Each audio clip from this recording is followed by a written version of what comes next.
Naam, mara baada ya kumalizika kwa mchezo namba 184 ambayo ni ligi ya NBC Tanzania Bara, na leo ulikuwa ni mchezo wa dabi ya Kariakoo uliowahusisha watani wa jadi na maanisha Simba pamoja na Yanga.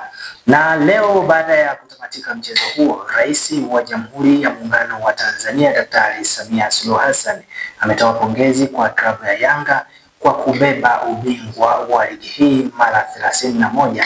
Katika peji ya Instagram ya Rais wa Jamhuri ya Muungano wa Tanzania ameandika, pongezi kwa klabu ya Yanga kwa kutoa ubingwa wa 31 wa ligi kuu ya Tanzania Bara, ikiwa ni ubingwa wa 4 mfululizo kwa zaidi ya miaka 85.